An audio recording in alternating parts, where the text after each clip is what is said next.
Imagine this. You're standing inside your home, heart pounding, the world outside collapsing into chaos, and every survival tip you thought you understood is suddenly being tested in the most brutal way possible. Because in a real apocalypse, the things people confidently call smart preparation often turn into the exact reasons they die first.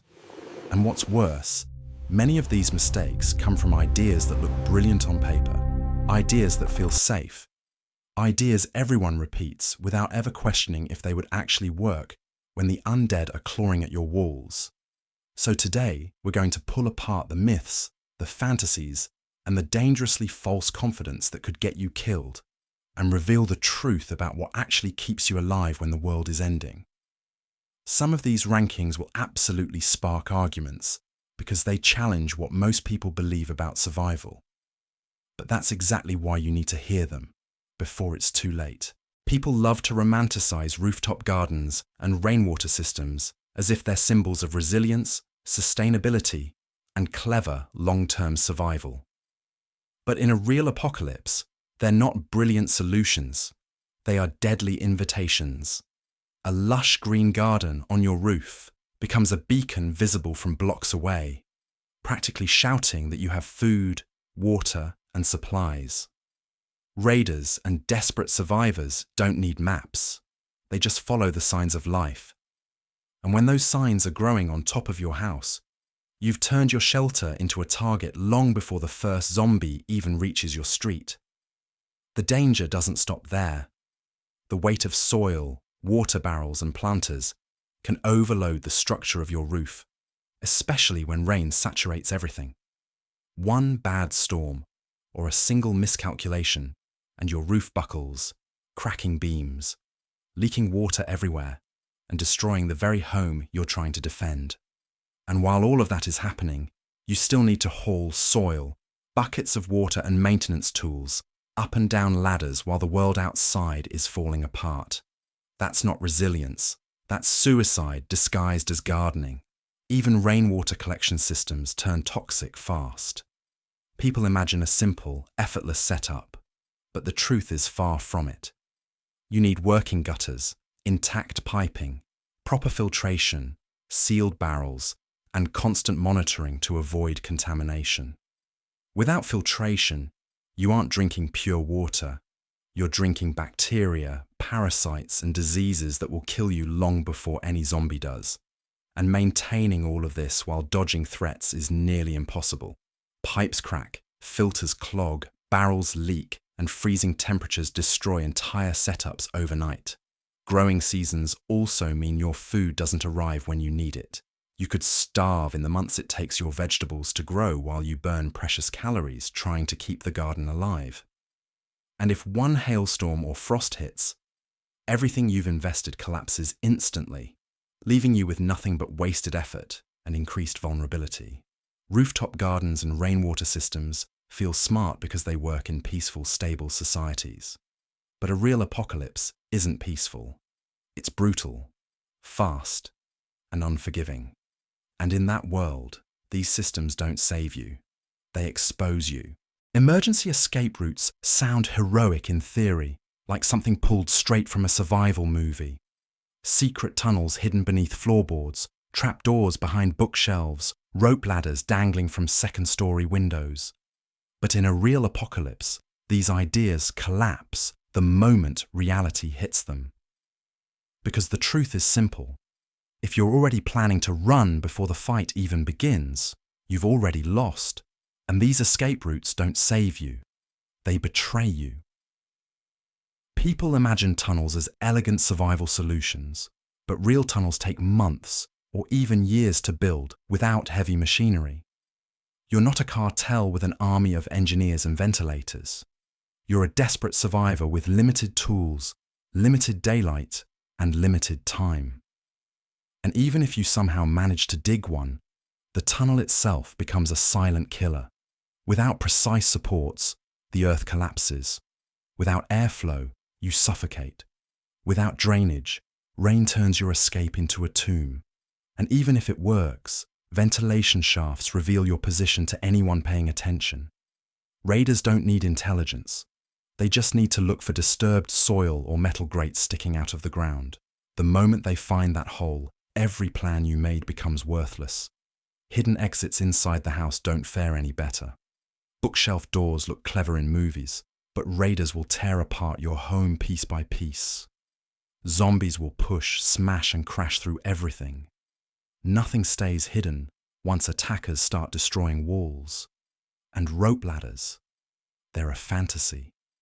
You can't descend safely while carrying supplies, helping children, or fighting off threats. And the moment you toss a rope ladder out your window, you've announced your escape plan to the 20 zombies waiting below. The ladder becomes a joke, not a lifeline. Maintaining multiple escape routes also means introducing multiple weak points in your defenses, places where raiders can pry, zombies can break through, and structural integrity suffers. Every additional opening, hatch, or panel becomes an opportunity for something to go wrong. And if your main defenses have failed so completely that you're forced to flee, chances are you're already outnumbered, outmaneuvered, or cornered. You're no longer escaping. You're delaying the inevitable. The harsh truth is this: the hours you spend digging tunnels could have been used to reinforce walls. The effort you invest into hidden doors could have gone into securing real choke points. Escape routes make you feel clever, but in the apocalypse, clever doesn't beat prepared. And these systems often become the very traps that doom the people who built them. When people panic fantasize about surviving the apocalypse, they often leap straight to the most dramatic ideas: underground bunkers, abandoned missile silos, or deep mountain caves. They imagine isolation, silence, thick concrete walls, and a sense of invincibility. But the harsh truth is that these so-called ultimate safe havens are some of the most unrealistic, dangerous, and psychologically destructive options you could ever choose. And in most cases, they won't save you. They'll bury you. Let's start with bunkers. Movies make them look accessible, but real bunkers are either owned by governments, militaries, or billionaires. Most are already occupied or locked down long before a normal person arrives. And even if by some miracle you reach an abandoned one, it's nothing like the luxury survival pods on TV. A real bunker requires ventilation systems, water sources, sewage management, food storage, backup power, maintenance tools, repairs, and air filtration. Without these, the bunker becomes a sealed coffin. And everything inside breaks down faster than you think. Filters clog, batteries die, mold spreads, humidity rises, and stale air slowly suffocates you.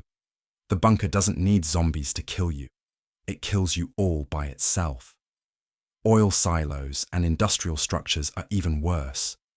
People imagine them as strong steel fortresses, but they're toxic nightmares, filled with chemical residue, unstable floors, and contaminants that can poison you on contact. Many have compromised structural integrity, rust-eaten ladders, sharp metal edges, and confined spaces with almost no airflow. You're not taking shelter. You're stepping into a hazardous waste trap that was dangerous even before society collapsed. And if you think raiders won't also target industrial sites for fuel or supplies, think again. These places become battlegrounds, not sanctuaries. Then there are caves. On paper, they sound ancient, natural, and protective. In reality, they are cold, damp, unpredictable, and often occupied by animals that already call them home. Bears, bats, venomous insects, or creatures that attack when threatened. Caves flood quickly, especially during storms. They lack breathable airflow. Darkness disorients you and weakens you psychologically. Every sound echoes. Every draft feels like something moving, and most caves have only one way in and one way out. That's not a shelter, that's a kill box. If zombies, raiders, or even a simple rock slide seal the entrance, you will never leave. But the most devastating danger isn't physical, it's psychological. Isolation breaks people. No sunlight means vitamin deficiencies, distorted sleep cycles, and depression that eats away at your sanity. Living underground or inside stone walls with no sense of time, no fresh air, and no community shatters the human mind faster than starvation. And once you're alone too long, you're no longer surviving the apocalypse. You're becoming a ghost trapped in a stone grave. Bunkers, oil silos, and caves feel like ultimate survival because they look strong. But in reality, they trap you, confine you, weaken you, and turn your life into a slow, agonizing descent into madness or suffocation. Survival isn't about hiding underground.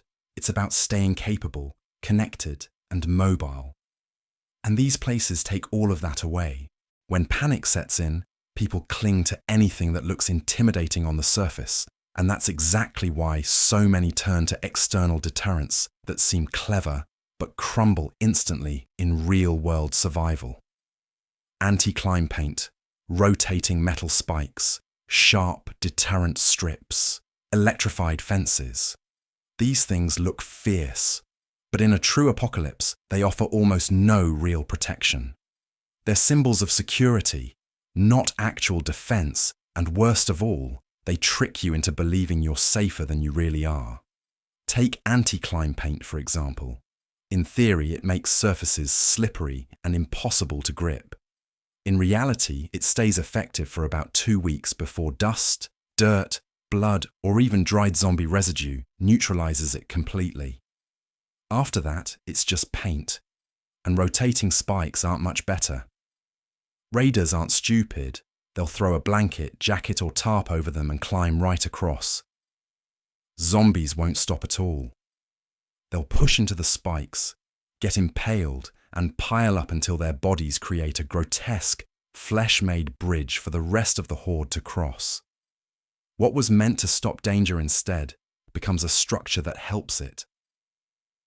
Electrified fences sound powerful, but they rely on a constant stable energy supply. One blown fuse, one drained battery, one cut wire, one lightning strike, one power failure, and your expensive fortress becomes a regular fence anyone can climb over. And installing electrified defenses in an apocalypse means working outside for hours, exposed and vulnerable, making noise and drawing attention, while you wire a system that might fail the minute you need it most. But the greatest flaw in these deterrents isn't their fragility, it's the false confidence they create. When raiders see overly complex deterrents, they know you have resources worth protecting. Instead of pushing them away, you're inviting curiosity. You're declaring, without saying a word, that you possess something valuable enough to hide behind traps. Meanwhile, zombies don't understand intimidation. They don't feel pain. They don't avoid danger. They push and push and push until the structure bends under their combined weight. These so-called defenses drain time, money, and energy, resources you can't afford to waste when society collapses. They may slow down a curious trespasser on a normal day, but against a focused raider group or an unending zombie horde, they crumble like cheap props. Survival isn't won by theatrics. It's won by practical, durable solutions that withstand pressure, not devices that look dangerous but fail the moment reality hits them. Inside the home is where most people feel the safest, and that's exactly why so many dangerously overestimate the value of interior defenses. Stockpiled supplies, heavy furniture barricades, blackout curtains, improvised safe rooms, insulation upgrades, even replacing stairs with ladders. All of it sounds clever at first. These ideas feel practical because they're close, familiar, and seemingly easy to control. But in a real apocalypse, most interior defenses fail not because they're useless, but because they collapse under the weight of panic, human error, and brutal reality. Take stockpiled supplies.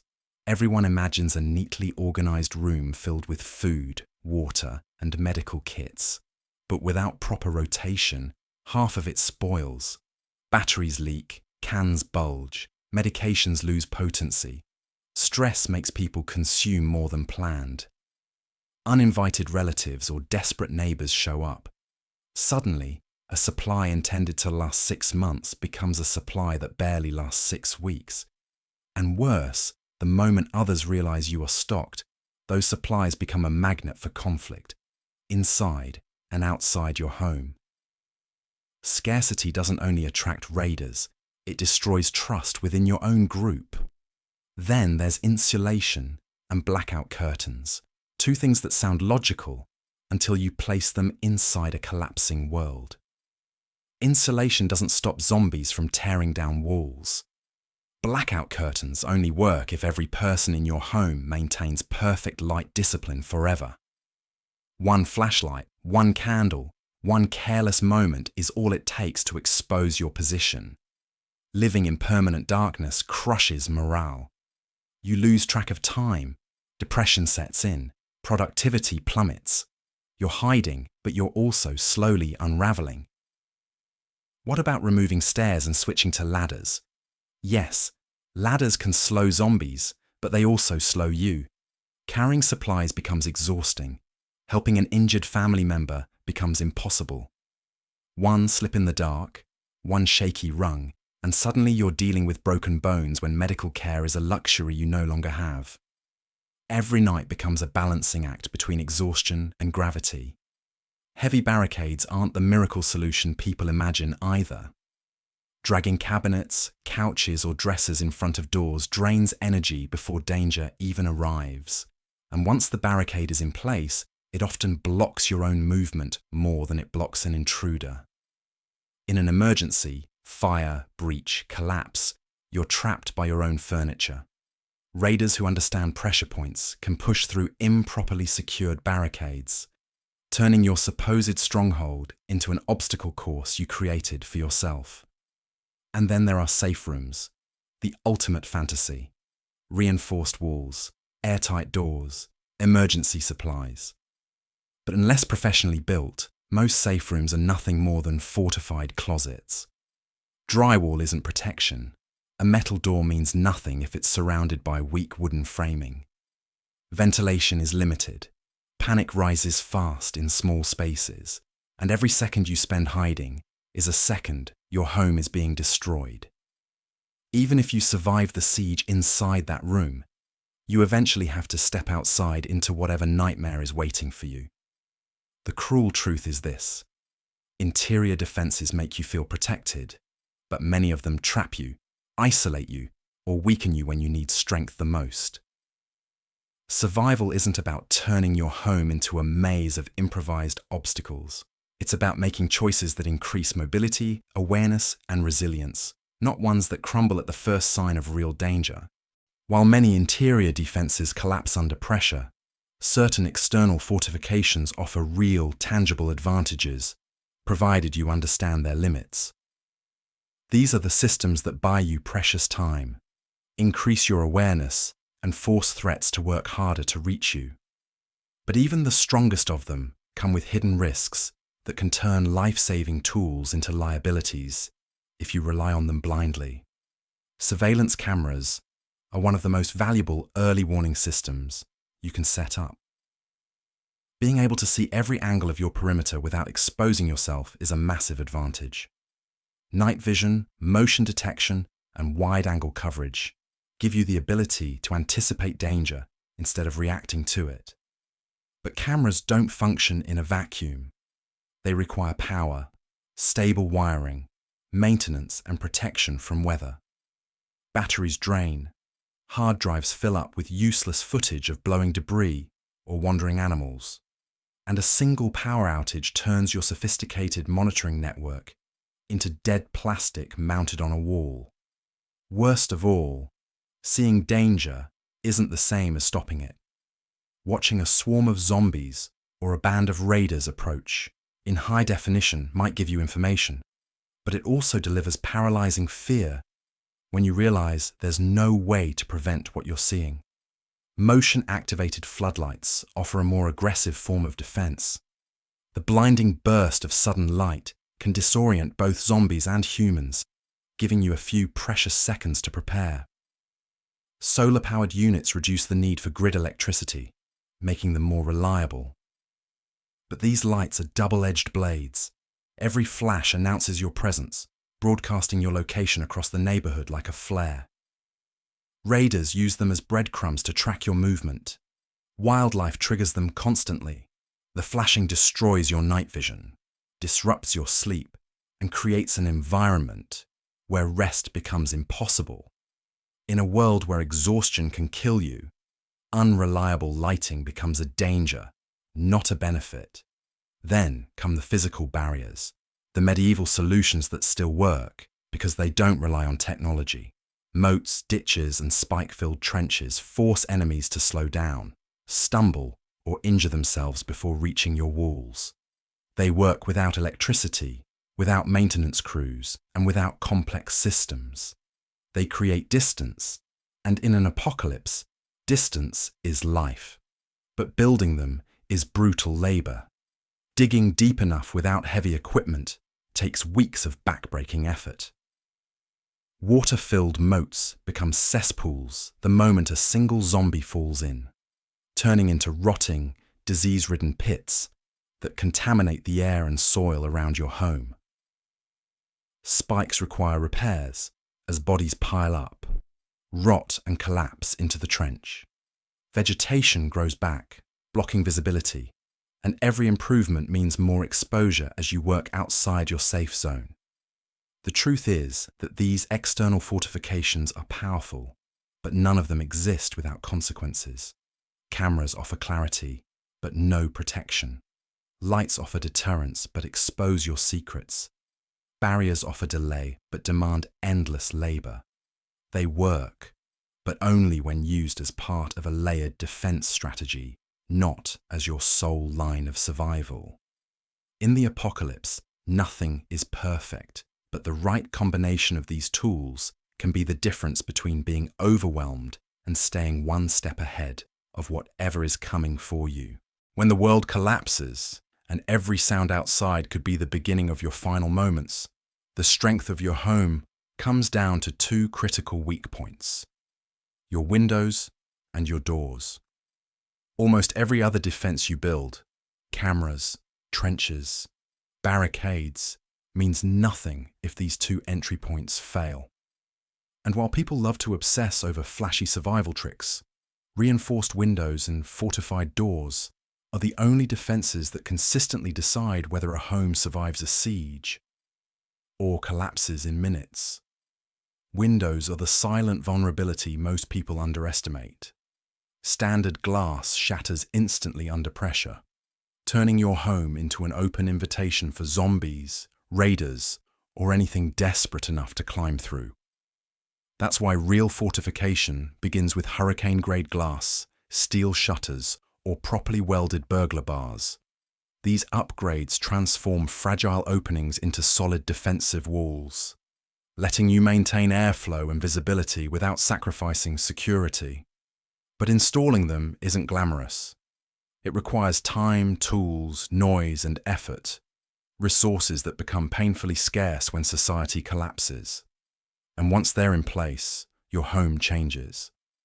Natural light disappears, every room feels heavier, and the psychological weight of living behind bars settles into your bones.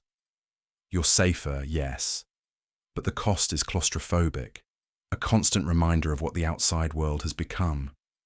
Then come the doors, the ultimate line of defense, the threshold enemies always test first, and the place where survival often succeeds or fails. A door isn't just wood on hinges. In an apocalypse, a door must be a complete system. Steel core construction, reinforced frames, multiple deadbolts, door jamb armor, anti-kick plates, and absolutely no glass. Anything less is an invitation for disaster. Zombies push with overwhelming force, and raiders kick, ram, or pry with relentless determination. A weak frame splinters instantly. A cheap lock tears out in one strike. But a properly fortified door buys you precious seconds. Seconds to prepare, seconds to defend, seconds that mean the difference between life and death. Yet reinforcing doors isn't as simple as screwing on a few metal plates. Replacing old frames leaves gaping holes during installation. Steel doors require specialized tools and careful alignment, and once installed, they create a bottleneck. Your strongest point of defense also becomes your most difficult exit if something goes wrong. Fire, smoke, structural collapse.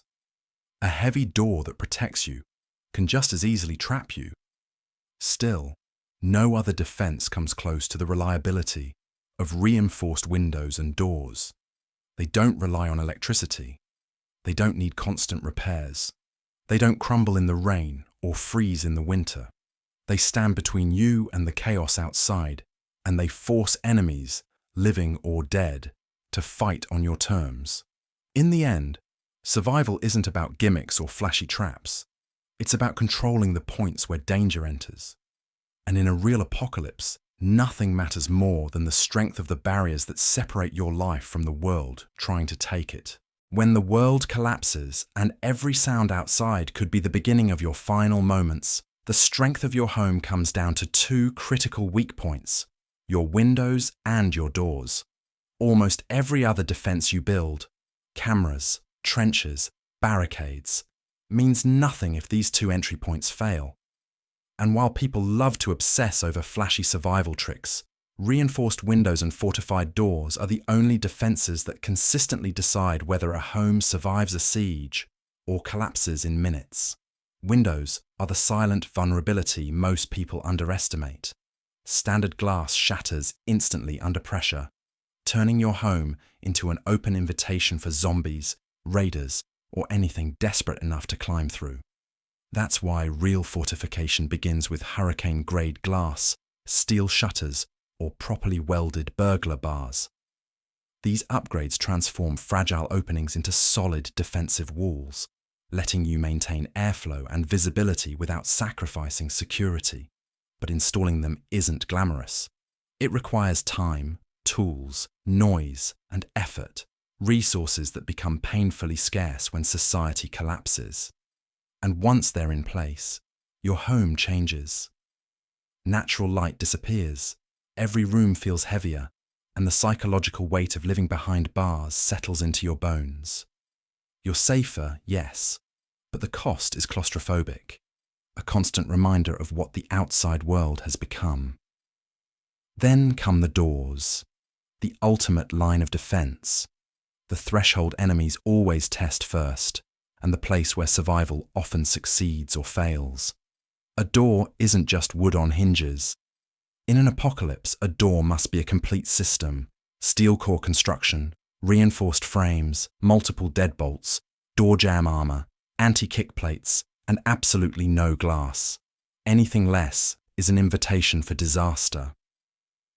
Zombies push with overwhelming force, and raiders kick, ram, or pry with relentless determination.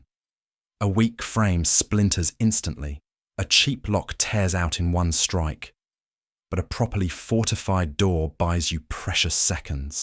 Seconds to prepare, seconds to defend, seconds that mean the difference between life and death. Yet reinforcing doors isn't as simple as screwing on a few metal plates. Replacing old frames leaves gaping holes during installation.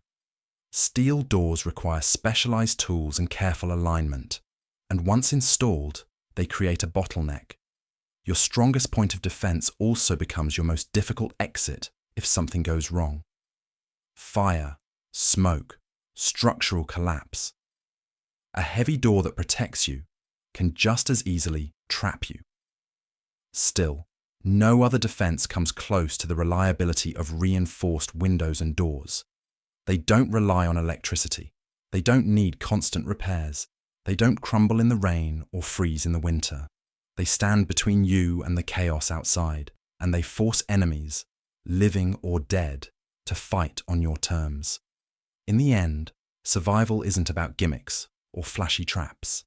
It's about controlling the points where danger enters. And in a real apocalypse, nothing matters more than the strength of the barriers that separate your life from the world trying to take it.